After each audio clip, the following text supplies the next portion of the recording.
Saya akan menjelaskan hak atas tanah sebelum Undang-Undang Politik Agraria.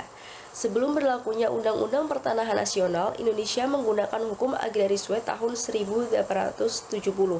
Dasar utama sistem kebijakan pertanahan pemerintah kolonial Belanda.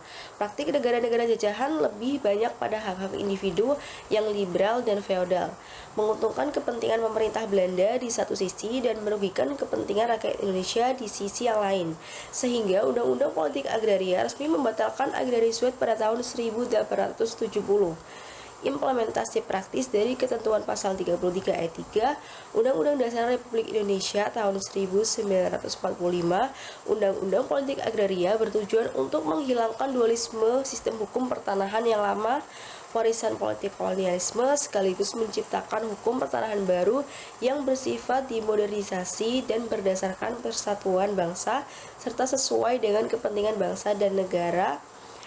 Hak atas tanah sebelum Undang-Undang Politik Agraria di mana terdapat dua kutub hukum dalam RUU Pertanahan sebelum UU PA berlaku, yaitu yang pertama, hukum pertanahan adat. Ketika hukum muncul dari adat atau kebiasaan dan menjadi aturan atau norma yang harus diikuti. Undang-undang mengakui hak atas tanah seperti hak ulayat, hak milik, dan hak pakai hasil. Hukum agraria barat, itu yang kedua.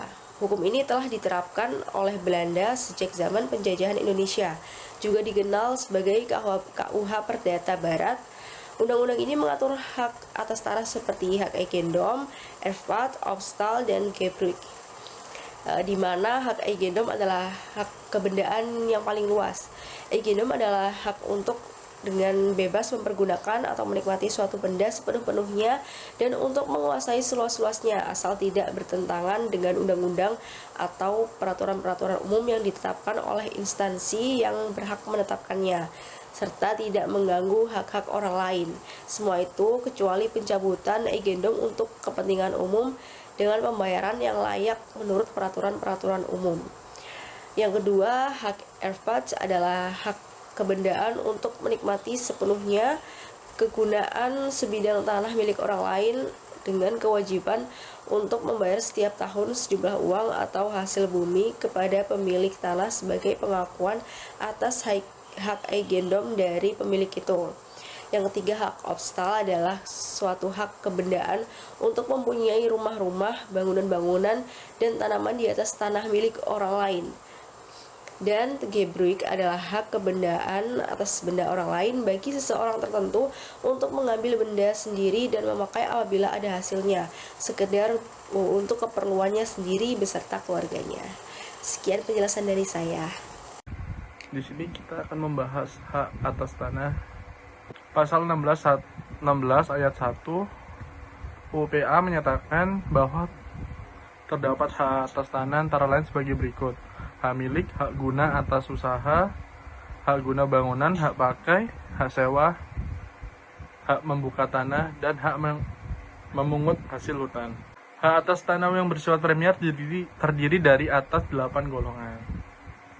Ada 8 hak: hak milik, hak guna bangunan, hak pakai, hak sewa, hak membuka tanah, dan memungut hasil hutan. Hak lainnya yang tidak termasuk dalam hak tersebut di atas akan ditetapkan dengan undang-undang. Hak milik adalah hak turun-menurun, terkuat dan terpenuh yang dapat dipunyai orang atas tanah.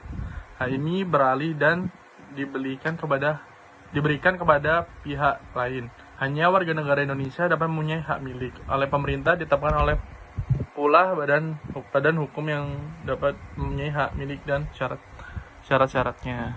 Hak guna usaha adalah hak menguasakan tanah yang dikuasai oleh negara dalam jangka waktu paling lama 25 tahun guna perusahaan pertanian, perikanan, dan peternakan. Hak guna